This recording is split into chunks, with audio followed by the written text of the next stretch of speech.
ஹரிபோல் தண்டோத் பிரணாம். நான் சில பக்திவினோத் ಠಾಕೂರ್ಗೆ சரணாகதி புத்தகம் படிச்சுட்டு இருந்தேன்.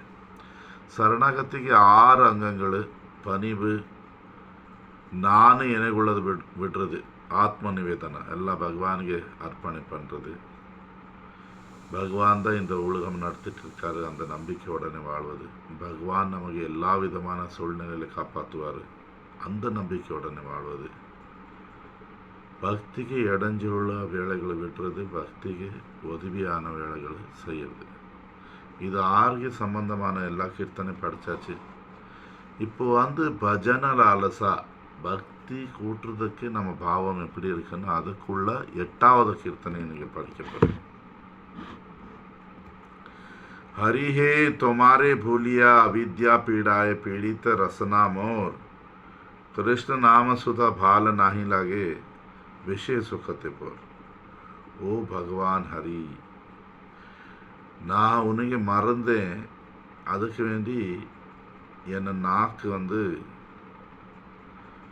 அறியாமல் போயாச்சு.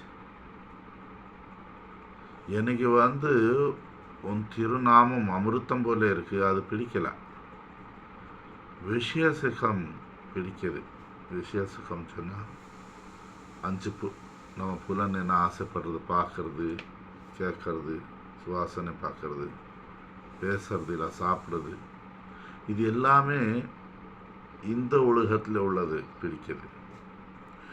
प्रतिदिन यदि आदर करिया से नाम कीर्तन करी, शीतफल येन नासी रोग मूल, क्रमे स्वादु है हरि.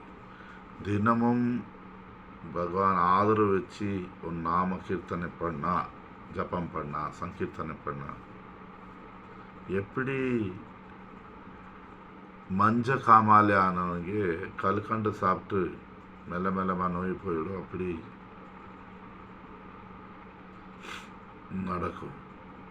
दुर्दैव आमार से नामे आदर ना है दयामय, 10 अपराध आमार दुर्दैव के मन हुए भिक्षा.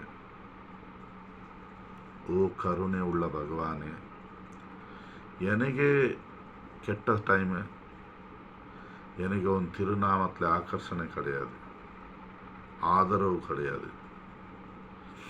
அதுக்கு காரணம் 10 நாம அபராதத்தில் ஏதோ ஒரு அபராதம் நடக்குது. இப்போ இந்த அபராதத்தில் எப்படி வெளியில் வருவீங்க? अनुदिन जेन तव नाम गाय, क्रमेते कृपाय तव अपराध जाबे, नामे रुचि होइबे आस्वादिबो नामासव. ஓ பகவானே, என் மேலே கருணை காட்டிடு. நான் தினமும் எப்படியோ ஒரு நாமங்கள் செய்யணும், ஜபம் செய்யணும். அப்படி நான் பண்ணிட்டு இருக்கும்போது மெல்ல மெல்லமாக என் அபராதங்கள் போயிடும், எனக்கு ஒரு நாமத்தில் ருசி வந்துடும். அப்போதான் உன் நாமத்தின் அமிர்தம் ரசிக்க முடியும். இங்கே நம்ம நமக்கு பாவம் எப்படி இருக்கணும்? நம்ம பகவானுக்கு மறந்தோம், அப்போ என்ன ஆனது? அறியாமல்.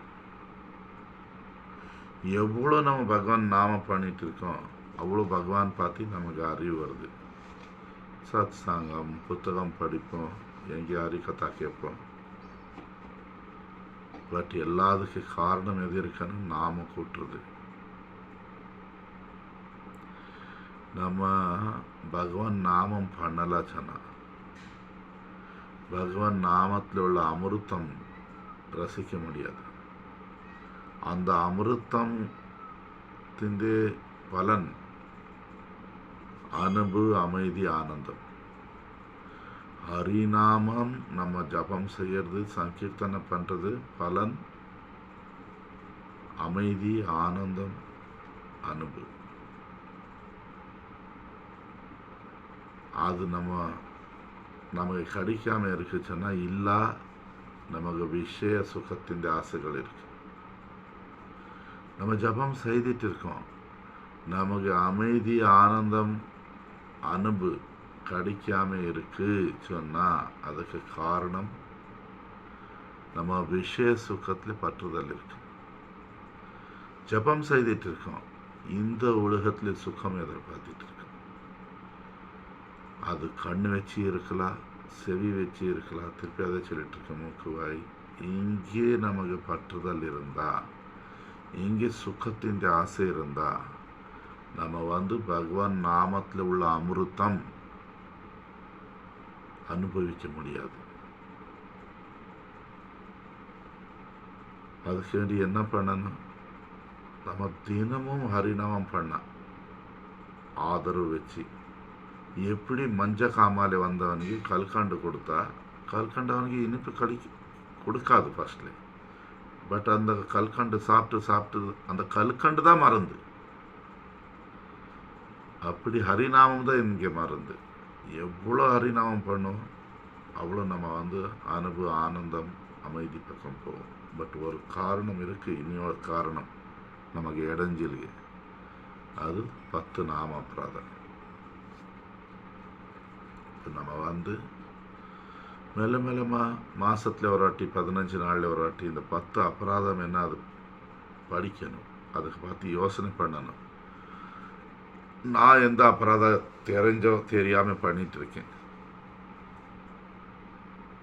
அதில் வெளியில் வர முயற்சி பண்ணணும். பகவான் கருணை கேட்கணும், தவறு கிடையாது. இல்லை அபராதம் வச்சு நாமம் பண்ணிட்டு இருந்தால் நம்ம நாமத்தின் ருசி அனுபவிக்கவே முடியாது. இப்போ தினமும் நம்ம அபராதம் இல்லாமல் ஹரிநாமம் பண்ண நம்ம உண்மையாக அந்த நாமத்தின் ருசி, அமிர்தமான ருசி ரசிக்க முடியும். இங்கே கீர்த்தனை இவ்வளோ சொன்னது. இதில் ஒரு ரகசியம் இருக்குது. ரகசியம் சொன்னால், நம்ம ஹரிநாம சிந்தாமணி, ஹரிநாமம் பண்ணும்போது பகவத் சிந்தனை பண்ணலாம் சொன்னால், இல்லை என்ன சிந்தனை பண்ணிட்டு இருக்கோம் எல்லா பலன் அங்கே போகுது. இந்த உலகத்தில் உள்ள சிந்தனை பண்ணால் இங்கே ஏதோ லாபம் கிடைக்கும். லாபா பூஜா பிரதிஷ்டா, லாபம் ஏதோ லாபம், பௌத்திக லாபம். பூஜா நம்ம மக்கள் பூஜை பண்ணலாம், ஒரு நல்ல பக்தர் அப்படி இப்படி சொல்லி பிரதிஷ்டா, பேரு புகழ்ச்சி கிடைக்கலாம். பட் உண்மையாக ஹரிநாமத்தின் பலன் என்ன? பகவான் ஸ்ரீ ராதாகிருஷ்ணருக்கு நித்தியதாசன் தாசி ஆகுது. ஹரிநாமம் பண்ணும்போது பகவானுக்கு லீலைகள் சிந்தனை. ஏதோ ஒரு பிரஜவாசி எப்படி பகவானுக்கு சேவை பண்ணிட்டு இருக்காரு, அதுபோல உடம்பு, புலன்கள், மனசு வச்சு பகவானுக்கு சேவை பண்ணால் கண்டிப்பாக ஆனந்தம், அமைதி அனுபவிக்கலாம். அபராதம் எல்லாம் நமக்கு விட்டு போயிடும். ஹரி போல் தன்வத்னா.